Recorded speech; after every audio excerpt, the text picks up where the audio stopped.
Imagínate mañana, hola, imagínate mañana recibes noticias de que un tío tuyo ha muerto. No te pongas triste porque es un tío muy lejano que casi no conoces, pero recibes la llamada de su abogado diciendo que tú vas a recibir 1 millón de euros. ¿Vale? Buenas noticias, enhorabuena.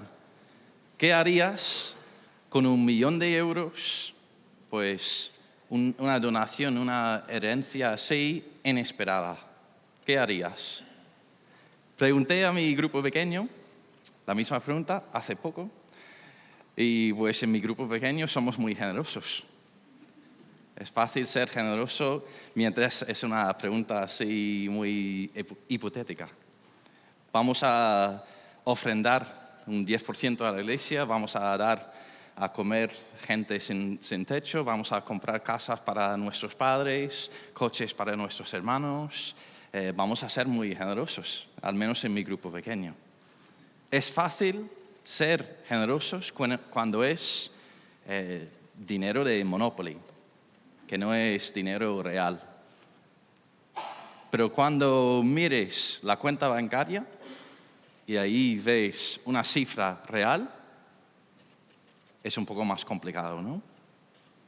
Así que voy a hablar del dinero hoy, principalmente la ofrenda. Es una pregunta muy importante. ¿Qué hacemos con el dinero que tenemos? Todos tenemos dinero. Es casi imposible hoy en día vivir sin algo de dinero. O sea mucho, o sea muy poco, todos tenemos dinero para gestionar en nuestras vidas. Y Jesús dice que es un asunto espiritual. Mateo 6:21 dice así: porque donde esté tu tesoro, ahí también estará tu corazón. Es un asunto tan espiritual como leer la Biblia, orar o asistir a la iglesia. Cómo gestionamos el dinero. He escuchado varias veces la cita que el bolsillo, el dinero que tenemos, es el último sitio para experimentar la santificación de Dios. O otra forma de decirlo, si tú quieres saber tu nivel de madurez espiritual, mira a tu cuenta bancaria. Ahí ves la respuesta de tu nivel de madurez espiritual. A lo largo de la historia de la fe cristiana, 2000 años de historia, vemos pues muchos ejemplos de pastores, líderes, iglesias, incluso denominaciones que han tenido un maltrato del dinero, que han tenido una influencia enorme en el pueblo de Dios acerca del dinero. Y la verdad es que tenemos dos extremos.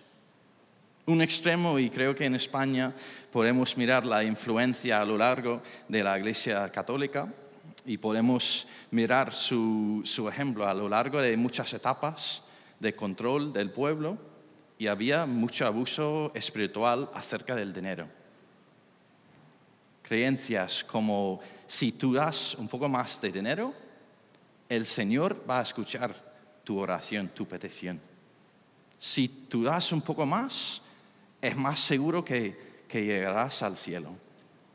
Si tú das un poco más, una ofrenda grande, pues tu querido que ha muerto pasará menos tiempo en el purgatorio. Hemos visto abusos espirituales así. Pero no podemos echar toda la culpa a la Iglesia Católica, sino hay muchas iglesias evangélicas que también hablan demasiado del dinero. Que la aplicación de su predicación cada 2 semanas llega de hablar del dinero. Que piden más, puedes dar más, puedes dar más, puedes dar más. Como la vida espiritual fuese como una cuenta bancaria. Por el otro lado, el otro extremo, y aquí estamos como iglesia, casi no hablamos del dinero. Aquí tenemos la caja de ofrendas. Hace 2 semanas hemos puesto letras más obvias. Antes era una caja casi incógnita, pero ahí está. Y yo llevo 5 años aquí. 5 años son casi o más de 250 domingos, 250 viernes, 500 predicaciones. Y creo que hemos predicado 1 o 2 veces en 5 años sobre el tema del dinero. También hemos tenido una conferencia más práctica de cómo gestionamos el dinero, así que no es algo que nunca tratamos, pero Josué es su broma, que voy a repetir, su broma del viernes, que él pues me ha tirado el tema y se fue a Sampoy, está en Sampoy hoy predicando. Así que bueno, voy a reusar su broma, pero la verdad es que es una sobrereacción. No queremos ser como la iglesia que ha abusado el pueblo acerca del dinero, así que casi no hablamos del tema. Si miramos a Jesús, Jesús no está ni en un extremo ni el otro. Está en el medio. 10%, alrededor de 10% de su enseñanza habla del dinero. Así que es un tema que sale bastante en su enseñanza y habla claramente y está ahí pues en su generación, ahí tratando los problemas de su generación acerca del dinero. Habla de problemas, habla de generosidad, habla de la ofrenda, habla del corazón de la persona. Habla más del dinero que la vida eterna.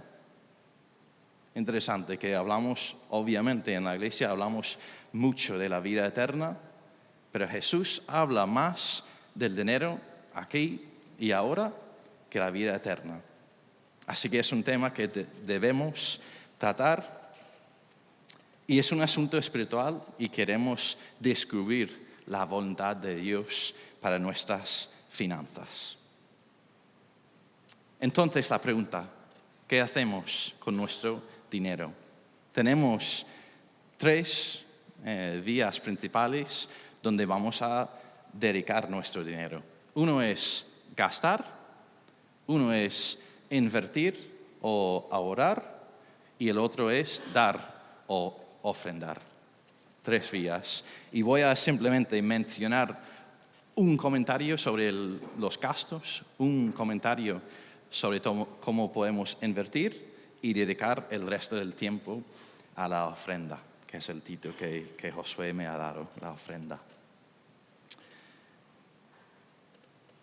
En esta vida tenemos gastos. Para vivir una vida más o menos normal, tenemos gastos necesarios, inevitables. Tenemos alojamiento, tenemos hipoteca o el alquiler, tenemos luz, gas, agua, wifi, cosas así que necesitamos para vivir. Tenemos transporte, que también necesitamos, o transporte público y un coche. Y el coche, pues, obviamente viene con sus gastos, seguro, gasolina, mantenimiento, etc. Tenemos la comida, necesitamos comer.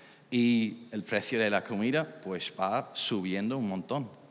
Me imagino que habéis visto y vivido la subida. Ropa. Necesitamos llevar ropa y hay más gastos necesarios. Y hay gastos innecesarios en nuestras vidas. No digo gastos incorrectos, pero son gastos que podemos vivir sin gastar dinero en vacaciones, el tiempo libre, el ocio, entretenimiento, deporte, excursiones, cenas, comidas, cafés, en restaurantes y cafeterías. Como he dicho, no digo que son incorrectos, pero son gastos que no son necesarios para vivir. ¿Qué dice Jesús sobre los gastos? Vamos a Mateo 6, 19 a 21. He leído el 21 ahora y voy a leer el texto más amplio.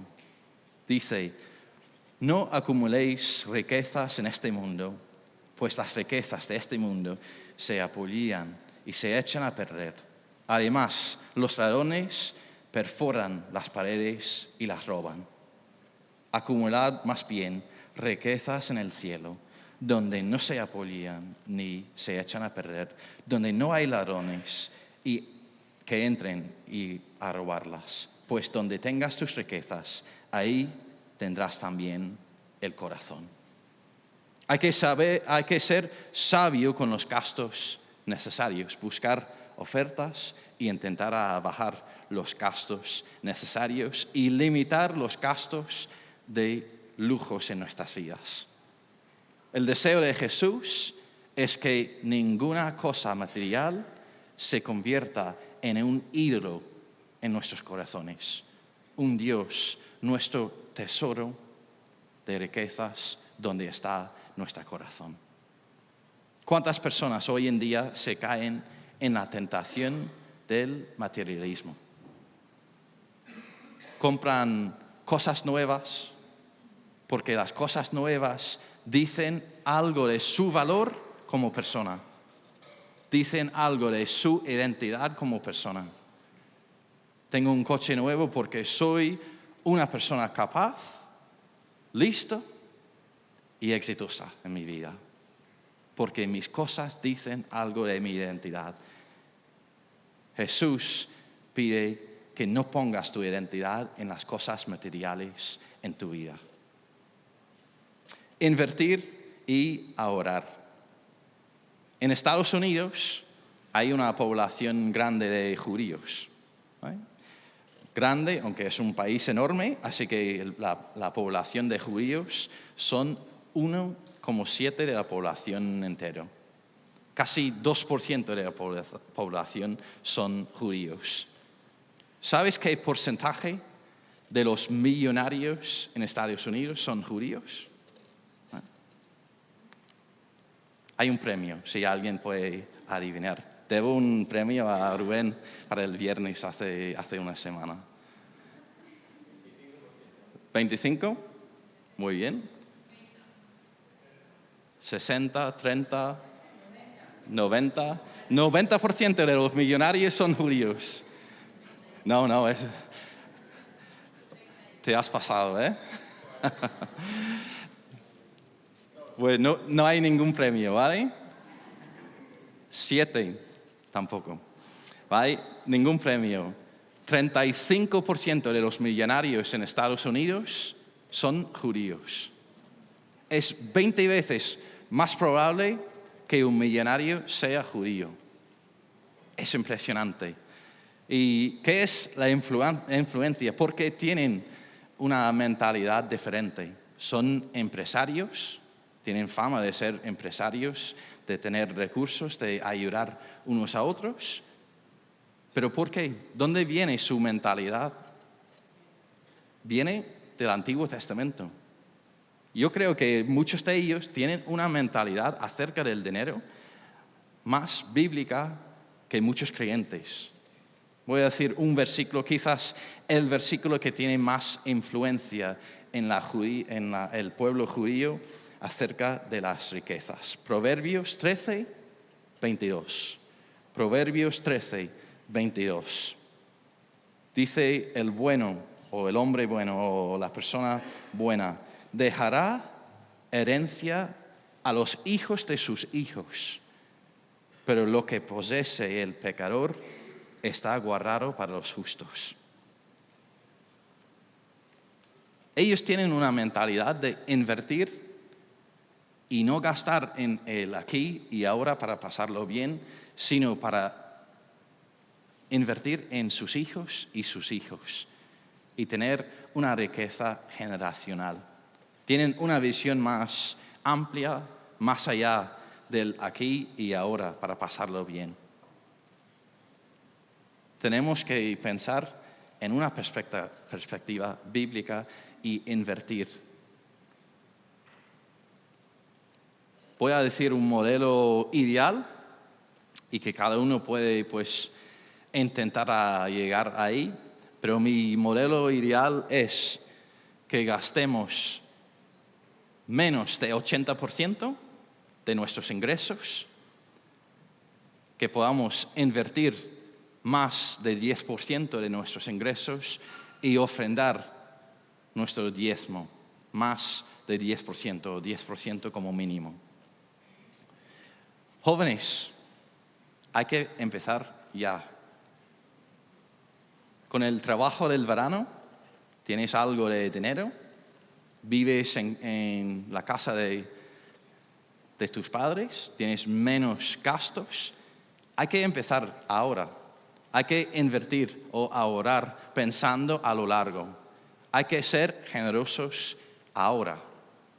Si no puedes ser generoso ahora con el poco que tienes, no vas a llegar a los 40 y pico años, tener un sueldo fijo y un trabajo profesional y ser generoso. Si no puedes ser fiel con el poco que tienes ahora, nunca vas a ser fiel con el mucho más adelante. Entonces vamos a hablar de la ofrenda, el diezmo. Y tengo 5 fundamentos de cómo podemos dar, cómo ofrendamos. 1 es, todo lo que tengo pertenece a Dios. Todo lo que tengo pertenece a Dios.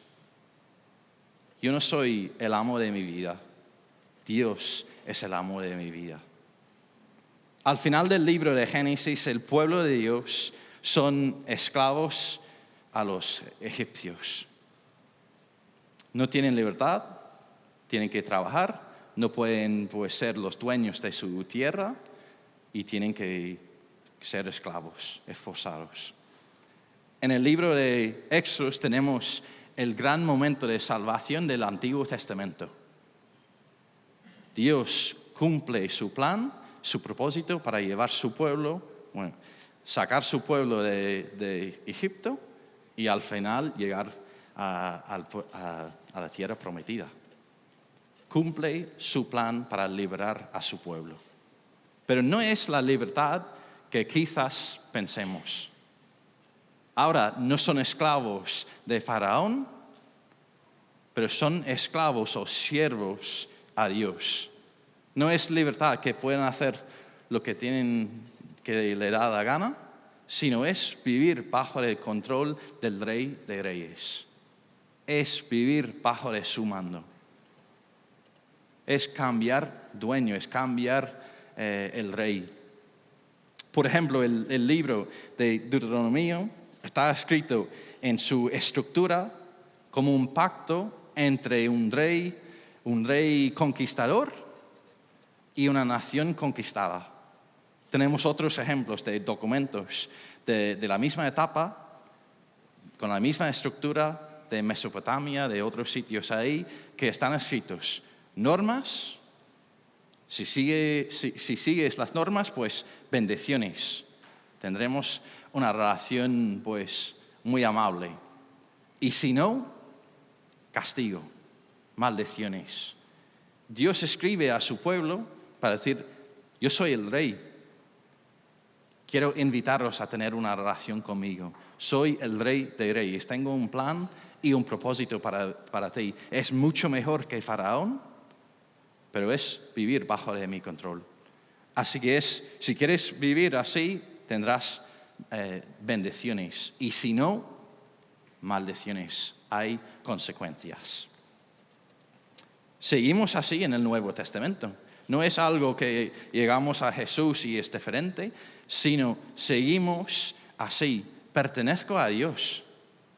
No soy el amo de mi vida, yo pertenezco a Jesús. 1 Corintios 6, 19 a 20 dice así: ya no sois los dueños de vosotros mismos, habéis sido rescatados a buen precio. Glorificad pues a Dios con vuestro cuerpo. Número 2. El Señor no necesita mi dinero, pero me invita a colaborar con Él en su misión. Dios no necesita mi dinero. Aquí a veces pensamos, si no doy mi ofrenda, Dios no va a llegar al final del mes. A veces pensamos así, que Dios pues es un pobre que necesita mi ofrenda. Dios, el creador del universo, que sostiene todo con su poder, que ha creado todo de la nada, no necesita nuestra ofrenda. Va a cumplir su voluntad, su propósito contigo y tu ofrenda, o sin ti y tu ofrenda. Así que, ¿qué cambia si doy mi ofrenda? ¿Qué cambia realmente? ¿La capacidad de Dios para cumplir su plan? No cambia. ¿Qué realmente cambia? Cambia mi corazón y ahora estoy más dispuesto a estar involucrado en su misión, estoy participando en su misión y mi corazón está más dispuesto a servir y participar en su misión. Estoy sacando los hilos de mi vida para participar en su misión. Dios siempre ha invitado a su pueblo a participar con él en su misión. En el Antiguo Testamento, el diezmo era para sostener y mantener el templo, sinagogas, sacerdotes, levitas, festivales y ayuda para los pobres del pueblo. Así que era mantener la vida espiritual y social del pueblo. Seguimos en el Nuevo Testamento. Piensa en Jesús. Jesús, en sus 3 años de ministerio, obviamente tenía gastos. 3 años de ministerio con una banda de 12 hombres. Con él, pues, gastos de alojamiento y comida. Yo llevo muchos campamentos y muchas quedadas. 12 hombres, 12 jóvenes pueden comer un montón en un fin de semana. Imagínate los gastos de 3 años de mantener un grupo de jóvenes de retiro. ¿Vale? Hay gastos, hay cómo Jesús llevó a su ministerio. Pues en Lucas 8, 1-3, realmente en versículo 3, tenemos ahí un versículo que nos da una pista de cómo fue.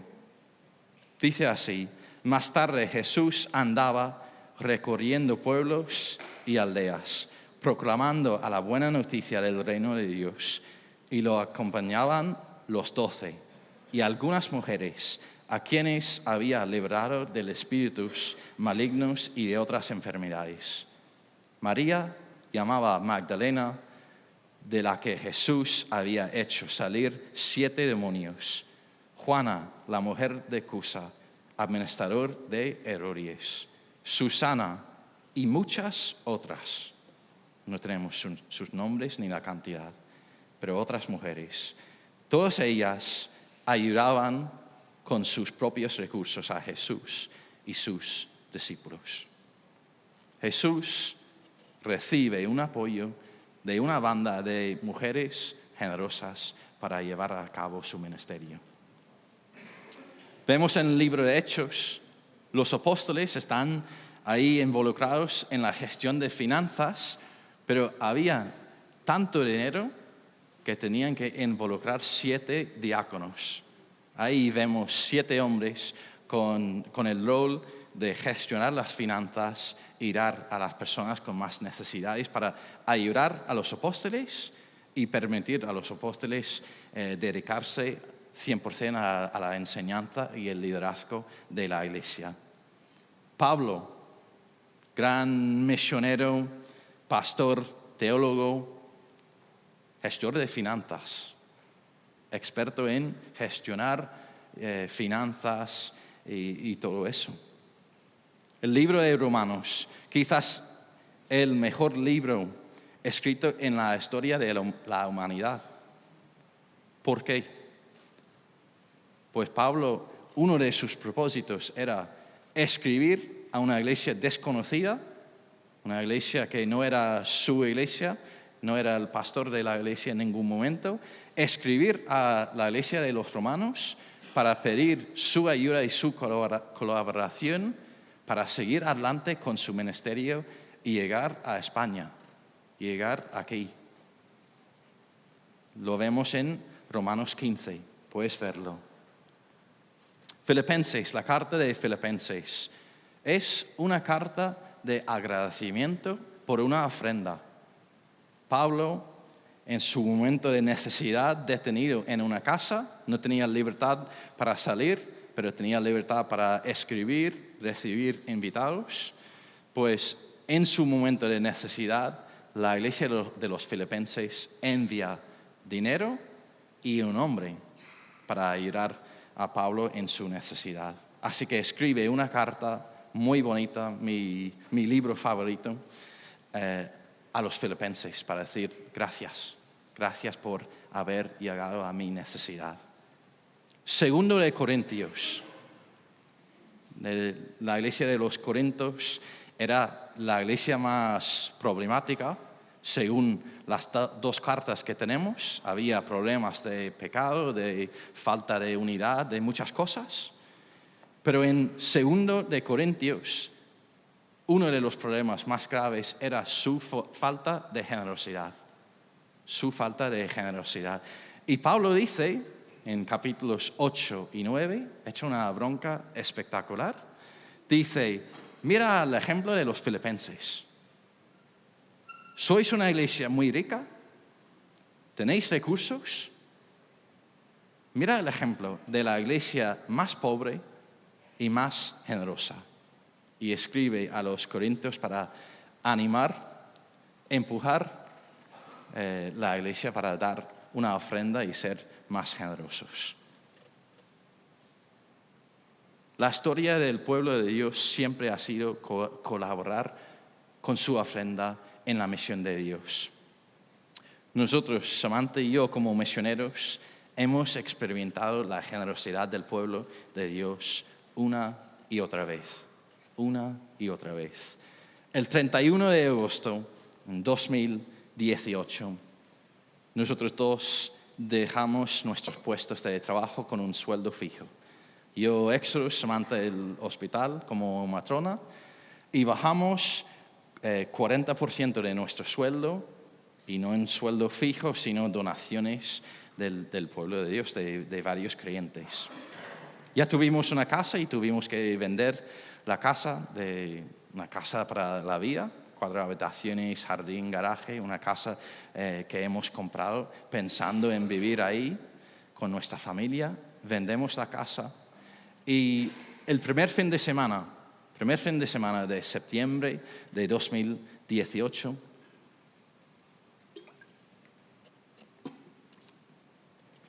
el viernes tuvimos una cena con 40 amigos para compartir la visión que Dios puso en nuestros corazones para venir aquí.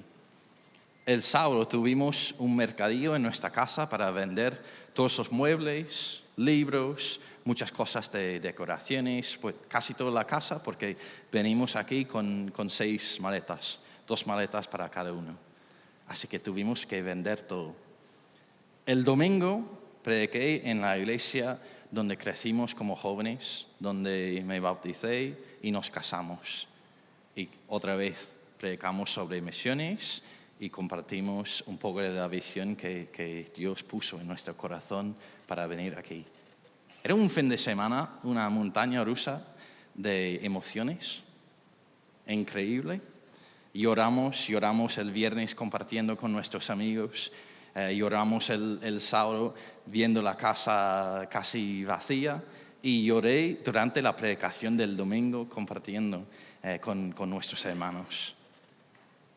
Os digo que llegamos el domingo por la noche con más de la mitad del apoyo que necesitábamos para venir aquí. Y apoyo no en ofrendas particulares, sino en promesas de dar un apoyo mensual. Dios sigue usando su pueblo en generosidad para llevar a cabo su ministerio. Número 3. El corazón importa más de la cantidad. El corazón de la persona importa más que la cantidad de la ofrenda. Voy a leer tres versículos, 3 textos. Hechos 20:35 dice así, está citando a Jesús Y dice, es mejor dar que recibir. Es mejor dar que recibir. Tenemos que predicar esto a nuestros corazones. Realmente creer en eso. Es mejor dar que recibir. Segundo de Corintios 9:7 dice así, cada uno dé como propuso en su corazón, no con tristeza ni por obligación, porque Dios ama el dador alegre. Damos con un corazón lleno de alegría, lleno de gozo, no por obligación. Damos porque sabemos que Dios ha sido más que generoso con nosotros. Ha dado todas las riquezas del cielo en Jesucristo para nosotros. Y vamos a descubrir todas las riquezas a lo largo de la eternidad. Vamos a seguir descubriendo lo que ha pasado en nuestras vidas por Jesucristo. Filipenses 4, he dicho que es una carta de agradecimiento a la iglesia de Filipenses. Dice así, no es que busque dádivas, sino que busco fruto que abunde en vuestra cuenta. Pero todo lo que he recibido y tengo abundancia, estoy lleno, habiendo recibido de Epafrodito lo que enviasteis. Olor fragante, sacrificio acepto, agradable a Dios. Mi Dios, pues, suplirá todo lo que os falta conforme a sus riquezas en gloria en Jesucristo. Yo conozco millonarios que son muy tacaños. Y conozco pobres o gente que no tienen mucha riqueza que son muy generosas. Y al revés, yo conozco gente que no tienen mucho y son muy tacaños. Y gracias a Dios conozco algunos millonarios que son muy generosos. El fin de semana pasado, Josué, Dani Requena de Castelldefels y yo tuvimos una reunión con 3 hombres. Son los jefes de 2 fundaciones y entre las 2 fundaciones controlan miles y miles de euros. Dan miles y miles de euros a misiones cada año. Y tuvimos la reunión, una reunión muy intensa, 1 hora y media de presentar Imperfect, que es el proyecto de Castelldefels y Exodus España. Una reunión de muchas preguntas, mucho rigor. Pero vemos uno de los hombres, uno de los jefes, millonario, llorando por la visión de gente que no tienen a Dios aquí. Que ha tocado su corazón. Y después, gracias a Dios, su generosidad, su bolsillo también. Quiero animaros que la ofrenda es importante, pero el corazón aún más importante.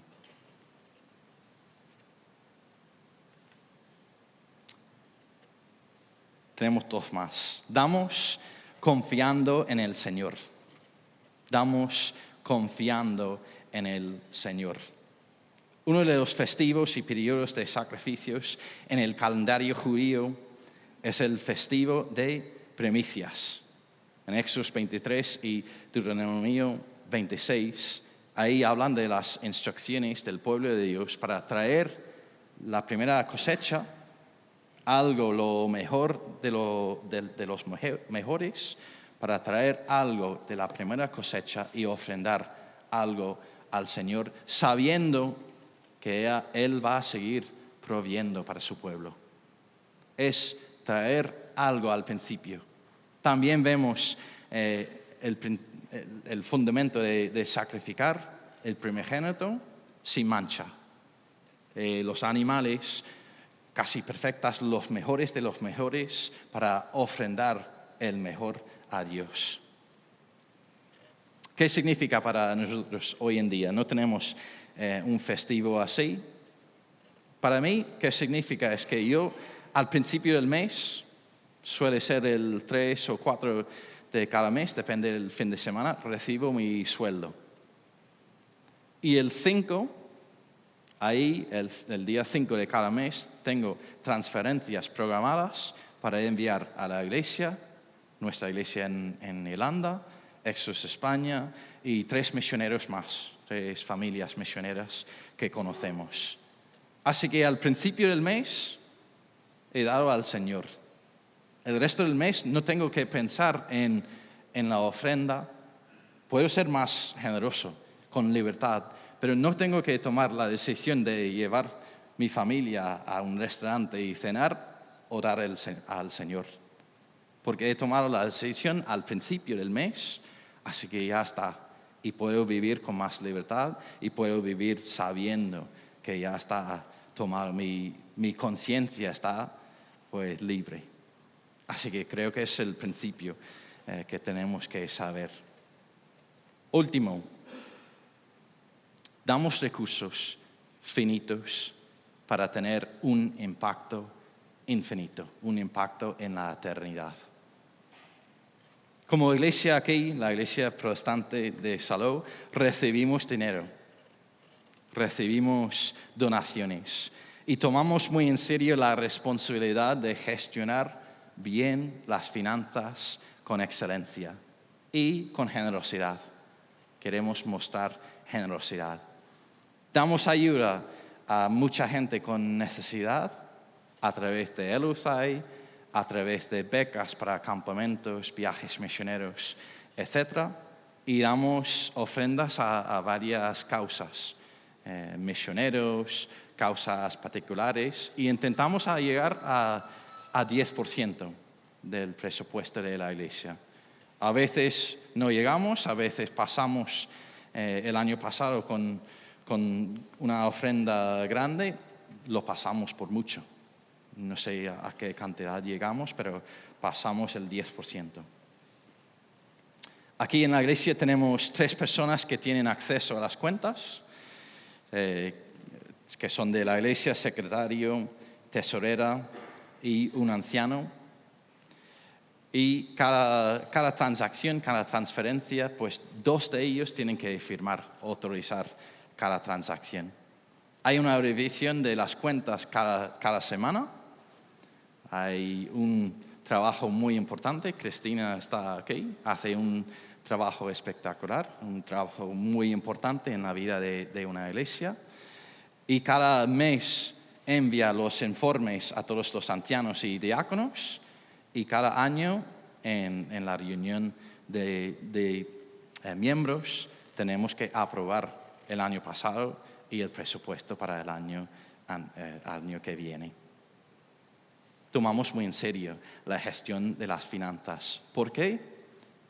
Queremos hacerlo con excelencia y queremos usar los recursos que tenemos para tener un impacto en la eternidad, para tener un impacto en nuestra sociedad aquí en Salou.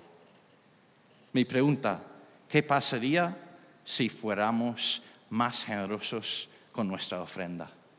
¿Qué pasaría? Yo quiero dar pensando en una visión que llama la atención. Yo quiero dar con más generosidad si yo sé que la visión va a tener un impacto grande. Pues el fin de semana pasado estuvimos en una iglesia que tiene 3 personas dedicadas, horario completo, a evangelismo y el discipulado.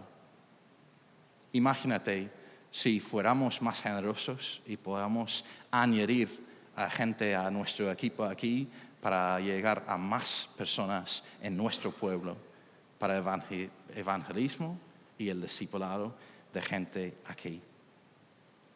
Estamos en una iglesia que tiene el privilegio de tener finanzas.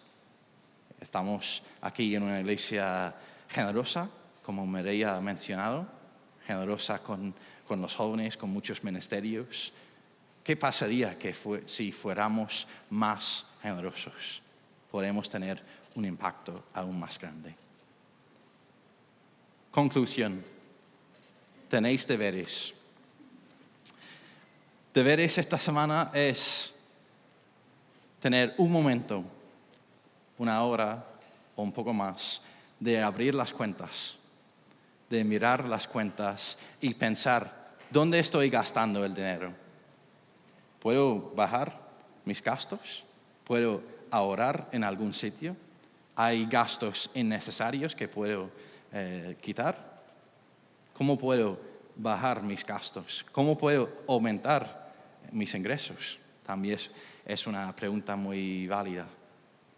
¿Cómo puedo aumentar mi sueldo o mis ingresos? Las inversiones. ¿Cómo voy a llegar a la jubilación? ¿Cómo voy a invertir en mis hijos y sus hijos? ¿Cómo estoy pensando a lo largo plazo? Y último, ¿dónde estoy dando mi ofrenda? ¿Puedo dar con más generosidad? ¿Puedo proteger más dinero al principio del mes? ¿Puedo ser más generoso sabiendo que el Señor ha sido generoso conmigo? Ha sido más que generoso conmigo con todas las riquezas del cielo. ¿Puedo confiar más en el Señor que Él va a proveer, sí o sí? ¿Puedo dar más para honrar a Él y tener un impacto eterno? Voy a orar. Señor, gracias por todo que has dado en Jesús. Tú has sido infinitamente generoso con nosotros, Señor. No podemos ni imaginar el coste de enviar a Jesús. Te doy gracias. Gracias por el sueldo, por los ingresos que tenemos. Sea mucho, sea poco, tenemos la bendición de tener finanzas, Señor. Todo viene de ti y queremos agradecerte. Ayúdanos a ser sabios con nuestras finanzas y ser generosos con nuestra ofrenda, Señor. Ayúdanos a tomar decisiones esta semana en la gestión de nuestras finanzas personales, Señor. Ayúdanos como iglesia de ser generosos y seguir con excelencia en la gestión de las finanzas. En el nombre de Jesús. Amén.